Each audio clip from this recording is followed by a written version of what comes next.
foot has 26 bones in it and hundreds of tendons, ligaments, and muscles. And the foot is designed to be the support system of our whole body, right? It's designed to grip the ground, move, and our brain proprioceptively gets a lot of feedback from our foot.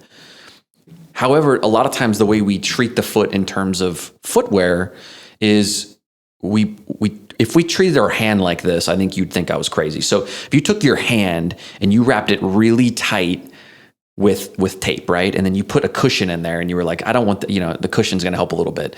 That's kind of how we treat the foot. A lot of people wear really narrow shoes and they tie them really, really tight. And they go, well, why isn't my foot supposed to be supported? It is, because we're not supposed to walk around on concrete all day long. But my argument is that, and from my experience, we wear shoes that are on the other end of the spectrum. They're too supported.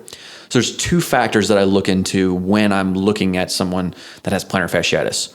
One being, and I'll show you this, one being the width of the toe box. Okay. Right? So most shoes are going to have pretty narrow at the forefoot into the toe. So that's the first step, is a wide toe box. Have you ever looked at a footprint of an infant or a baby?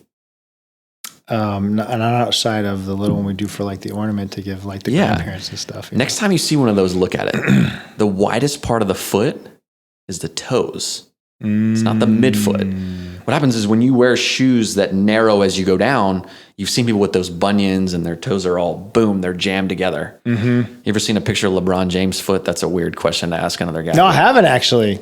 Look at that on Google. Really? Yeah. Is it going to give me nightmares or? So his big toe is over his second toe, and his pinky toe it looks like it comes to a triangle because these guys wear basketball shoes. Are you an NBA guy? More 90s NBA guy. Not Did you see what happened Sunday night in the Game 7 of the finals?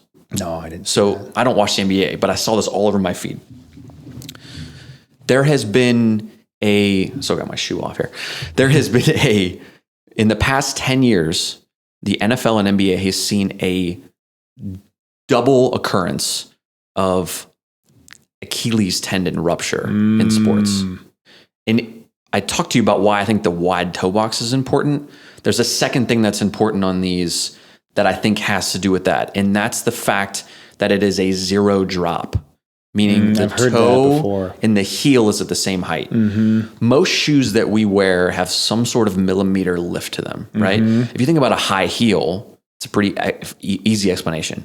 The heel is 2, 3, 4 inches, right? That would be a heel drop of 4 inches. Right. Most shoes, Hoka's, Adidas, Nike's, On Clouds, they're anywhere from 4 to 12 millimeters.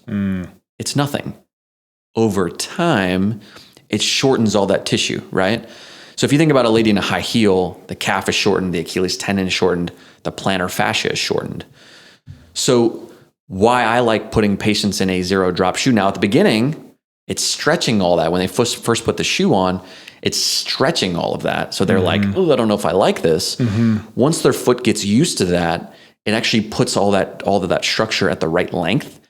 Going back to the NBA analogy, there's no evidence on this. I literally looked this up all Sunday night. There's no evidence that this is the case. But for me, physiologically, it makes sense. If you take all that tissue and you shorten it, and then you put an extreme load through that at its lengthened position, it's going to be compromised. Literally, the stats have doubled in professional sports in the past 10 years.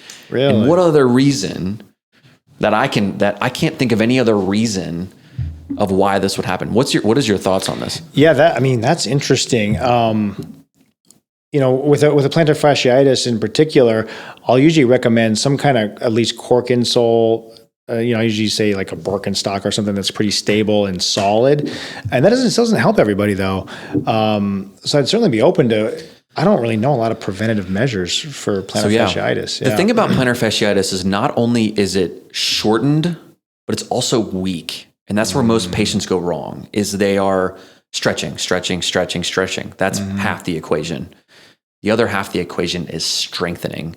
That's another reason these shoes are good, is because they're wide and your foot is actually kind of sloppy in them a little bit. And you're like, these feel like my foot's moving around and I have to work. It's because they do, right? Okay. So going back to the analogy of the hand, If I tape my hand up, what's going to happen to all like your patient that was in the brace that had to go to the therapist?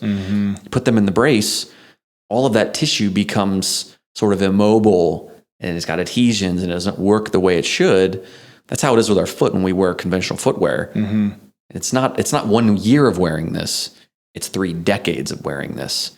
And over time, this happens. And I wonder what the impact even is with footwear on like back pain, for example. Oh, 100%. Because